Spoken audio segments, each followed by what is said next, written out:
হাতে মাখা মাছের রেসিপি বাংলাদেশের একটা জনপ্রিয় পদ। এক পাত্রে সমস্ত মশলার সঙ্গে মাছ মাখিয়ে শুধু উনুনে বসিয়ে দিতে পারলেই রান্না রেডি। হাতে সময় কম থাকলে বা বেশি ঝামেলার কিছু রান্না করতে না চাইলে তখন এই পদটা বানিয়ে নেওয়া যায়। খেতে কিন্তু ভীষণই ভালো লাগে। নতুন রাঁধুনিদের জন্য এটা একটা ভীষণ সহজ রেসিপি। মাছ ভাজার কোনো ঝামেলা নেই, না আছে মশলা কষানোর ঝামেলা। তাই এই রান্নাটা ভীষণই সহজ। ছেলে হোক বা বাড়ির নতুন বউ, যে কেউ রান্না করে নিতে পারে। যে কোনো মাছ দিয়েই এই রেসিপিটা করা যায়, তবে ছোট ছোট মাছ দিয়ে বেশি ভালো লাগে। আমি আজকে সমুদ্রের মাছ নিয়ে নিয়েছি। আর এই মাছ একবারে যে পাত্রে রান্না করব, অর্থাৎ যে কড়াইতে রান্না করব সেই কড়াইতেই আমি সব সাজিয়ে নিয়েছি। তার উপরে দিয়ে দিচ্ছি সামান্য হলুদ গুঁড়ো আর পরিমাণ মতন লবণ। একই সঙ্গে সবটাই দিয়ে দিতে হবে। লবণ যতটুকু লাগবে সেই অনুযায়ী আমি লবণটা দিয়ে দিয়েছি। দিয়ে দিচ্ছি সর্ষের তেল। রান্নাটা কিন্তু সর্ষের তেলেই করতে হবে, এটাতেই টেস্ট আসবে। সর্ষের তেল দিয়ে লবণ আর হলুদটা মাছের সঙ্গে ভালোভাবে মাখিয়ে নিতে হবে, যাতে মাছের গায়ে ভালোভাবে হলুদ লবণ আর তেলটা লেগে যায়।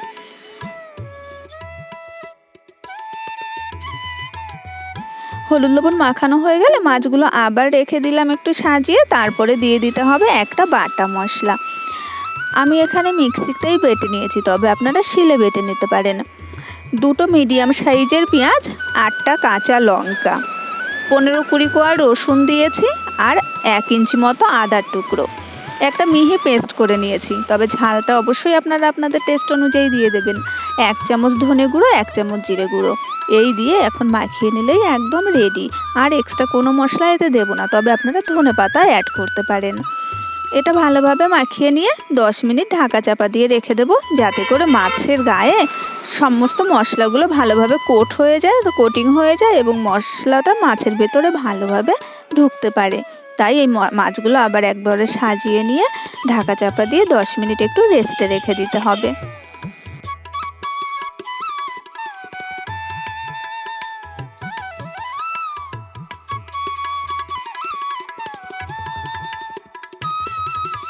10 মিনিট বাদে উনুনের ওপর কড়াইটা বসিয়ে দিয়েছি, গ্যাস ওভেনটা জ্বালিয়ে দিয়েছি।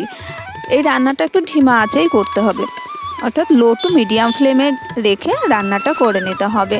দেখুন, আমি 5 মিনিট মতো বাদে আপনাদের ঢাকা চাপা তুলে দেখাচ্ছি কেমন ফুটতে শুরু করেছে।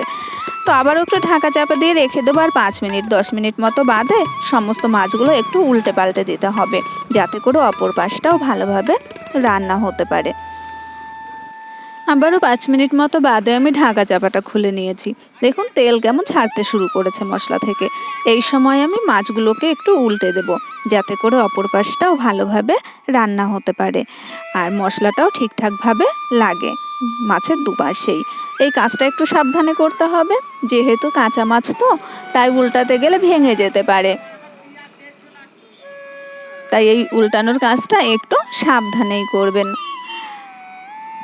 আমার রেসিপিগুলো আপনাদের কেমন লাগছে অবশ্যই কমেন্ট করে জানাবেন। ভালো লাগলে চ্যানেলটা সাবস্ক্রাইব করে রাখবেন, পাশে থাকা বেল আইকন ক্লিক করে রাখবেন, যাতে আমি নতুন নতুন রেসিপি শেয়ার করার সঙ্গে সঙ্গে আপনারা নোটিফিকেশান পেয়ে যান।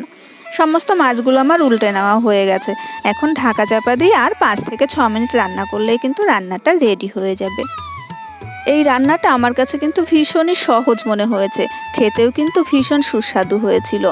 আপনারা অবশ্যই বাড়িতে একবার ট্রাই করবেন এই রান্নাটা, দেখবেন খেতে ভীষণই ভালো লাগবে। সব সময় তো মাছ ভাজা করে বা মশলা কষিয়ে রান্না করা সম্ভব হয় না, হাতে সময়ও থাকে না। তাই যখন হাতে সময় কম থাকবে, এরকম একটা সহজ রেসিপি বানিয়ে নেবেন, দেখবেন বাড়ির সবাই খেয়ে খুশি হবে।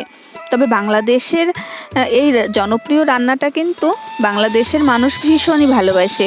আমার দিদাও করতো এই রান্নাটা, খেতে বেশ ভালো লাগে। তাই আজ আমিও তৈরি করে নিয়েছি আর রেসিপিটা আপনাদের সঙ্গে শেয়ার করে নিলাম। আশা করছি আপনাদেরও ভালো লাগবে এই রেসিপিটা।